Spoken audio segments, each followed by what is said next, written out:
Gracias y paz a todos en esta hora. Hoy vamos a iniciar este estudio de la carta del apóstol Pablo a Tito. Y hoy vamos a mirar el contexto histórico de esta epístola de Tito. Invito a todos para que compartan estas enseñanzas y que la palabra de Dios corra y sea glorificada, como también a darle like y a suscribirse a este canal y así nos apoyas en este contenido de exposición de la palabra del Señor. Bien, el contexto histórico de esta carta es importante mirar primero el contexto histórico de cada carta, de cada libro de la Biblia, para poder tener un entendimiento claro de su contenido como tal y así poder llegar a la interpretación correcta del texto bíblico con la dirección del Espíritu Santo. Esta carta a Tito fue escrita durante los años 63-64 después de Cristo por el apóstol Pablo, probablemente desde Macedonia, desde algún lugar de la ruta que iba hacia Nicópolis, donde el apóstol Pablo menciona en el capítulo 3, versículo 12, cuando dice: cuando envíe a ti a Artemas o a Tíquico, apresúrate a venir a mí a Nicópolis, porque allí he determinado pasar el invierno. Ese es el lugar probablemente de origen de la escritura de esta carta. Y el contenido de esta carta es muy similar a 1 Timoteo. Sin embargo, tiene sus particulares diferencias y todo ello por el contexto cultural. Si usted toma la primera carta a Timoteo y mira la carta a Tito, tiene incluso hasta los títulos similares, versículos, frases muy iguales, pero lo que va a diferenciar la una con la otra es el contexto cultural, porque hay otro contexto que sí los iguala y es el tema de los judaizantes que estaban llevando problema a la iglesia en Éfeso, donde fue escrita, o hacia donde estaba Timoteo para enviar la carta, y aquí en Tito, que estaba en Creta, estaban también siendo afectados por el mismo problema de los judaizantes. Pero la particular diferencia es el contexto cultural de Creta. Creta es una de las islas más grandes del mar Mediterráneo. Tiene una longitud de 250-260 kilómetros aproximadamente y su anchura varía entre la parte más estrecha de 10 kilómetros y partes más anchas de 56 kilómetros. Tiene una cumbre en el centro de 2.458 metros en la parte central de la isla y se cree que es el lugar legendario del nacimiento del dios Zeus dentro de allí lo que es la mitología griega.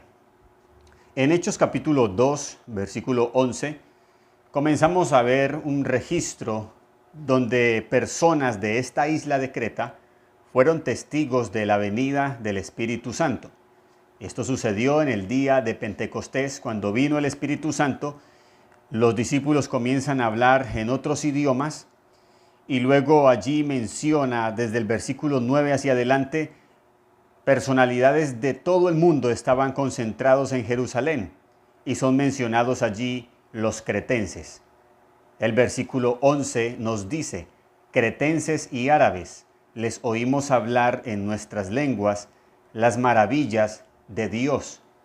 Así que allí habían cretenses que quedaron atónitos, que quedaron perplejos, que también se preguntaron qué quiere decir esto, que fueron testigos de la venida del Espíritu Santo.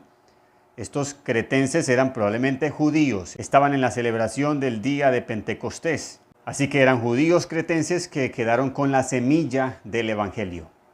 También encontramos en el capítulo 27, cuando Pablo es enviado a Roma, luego de él apelar a Roma, de él apelar a César, para continuar su juicio. Cuando zarparon, dice la palabra que teniendo inconvenientes en la navegación, entonces se detuvieron allí en esta isla de Creta y luego cruzaron por la orilla de Creta, bordeando toda la isla, para luego llegar directamente a Italia, donde era el rumbo del viaje del apóstol Pablo.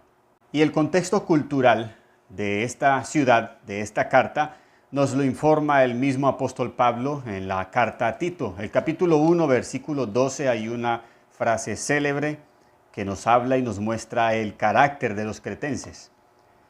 Uno de ellos, su propio profeta, dijo: los cretenses, siempre mentirosos, malas bestias, glotones ociosos.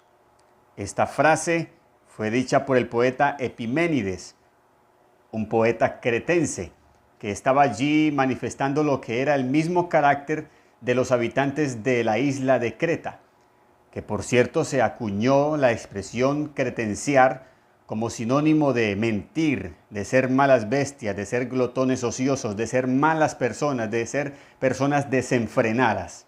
Así que ahí podemos mirar y resaltar lo que era el carácter de los pobladores de esta isla, donde se encontraba también la iglesia, que estaba teniendo ciertas dificultades por este contexto cultural. Así que esto es importante para tenerlo en cuenta durante todo el estudio de esta carta, ya que Pablo repetidamente insiste en lo contrario a esta cultura, repitiendo mucho la frase buenas obras. 6 veces exactamente repite el apóstol Pablo esta frase.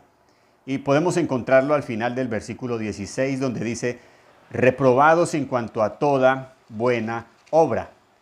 Como también el versículo 7 del capítulo 2 nos dice, preséntate tú como ejemplo de buenas obras. Al final del versículo 14 también nos dice, celoso de buenas obras. En el capítulo 3, al final del versículo 1, nos dice que estén dispuestos a toda buena obra. En el versículo 5 dice, nos salvó no por obras. Luego, en el versículo 8, nos dice al final, procuren ocuparse en buenas obras. Y finalmente, el versículo 14 nos dice, y aprendan también los nuestros a ocuparse en buenas obras. Así que esta es una de las frases que más se repite en esta carta y es precisamente de las cosas más importantes a tener en cuenta en este contexto. Como también encontramos allí el problema que generaban los judaizantes en todas las iglesias. Pablo no deja de mencionar la trivialidad de las enseñanzas judaicas y por eso advierte a Tito, como dice en el mismo capítulo 3, el versículo 9. Pero evita las cuestiones necias y genealogías y contenciones y discusiones acerca de la ley, porque son vanas y sin provecho. También en el capítulo 1, en el versículo 14 nos dice, no atendiendo a fábulas judaicas, ni a mandamientos de hombres que se apartan de la verdad. Tito fue un compañero y valioso colaborador del apóstol Pablo, al igual que Timoteo. Tito era griego, no fue criado en el judaísmo a diferencia de Timoteo, que desde la niñez conocía las sagradas escrituras. No obstante, Tito conoció muy bien el evangelio, al punto de ser supervisor de las iglesias en Creta, de ser un compañero y valioso colaborador del apóstol Pablo para ir a diferentes lugares y ciudades para ayudar a organizar la iglesia, como sucedió aquí en Creta.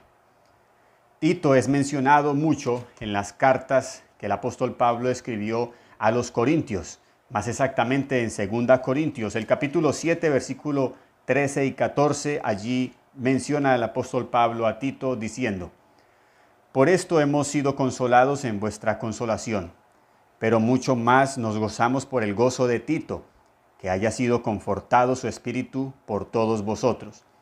Pues si de algo me he gloriado con él respecto de vosotros, no he sido avergonzado, sino que así como en todo os hemos hablado con verdad, también nuestro gloriarnos con Tito resultó verdad. Luego en el capítulo 8, versículo 6, es mencionado allí en la colecta para los santos o la ofrenda para los santos. De manera que exhortamos a Tito para que tal como comenzó antes, asimismo acabe también entre vosotros esta obra de gracia. El versículo 16 al 19. Pero gracias a Dios que puso en el corazón de Tito la misma solicitud por vosotros, pues a la verdad recibió la exhortación, pero estando también muy solícito, por su propia voluntad partió para ir a vosotros. Y enviamos juntamente con él al hermano cuya alabanza en el Evangelio se oye por todas las iglesias. Y no solo esto, sino que también fue designado por las iglesias como compañero de nuestra peregrinación para llevar este donativo, que es administrado por nosotros para gloria del Señor mismo y para demostrar vuestra buena voluntad.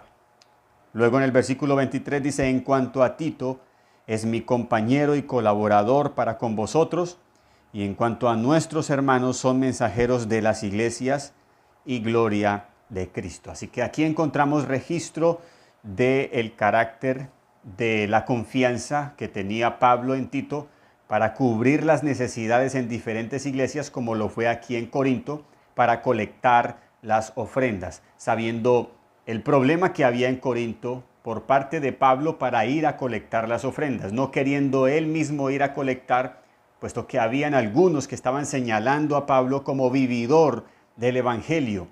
Así que Pablo entonces opta por no ir a Corinto, sino que envía a Tito, y ahí vemos allí la importancia, lo valioso y lo fiel que era este hombre para el apóstol Pablo enviarlo a esta labor tan importante. Luego encontramos también a Pablo mencionando a Tito en la segunda carta que escribe a Timoteo, el capítulo 4, versículo 10.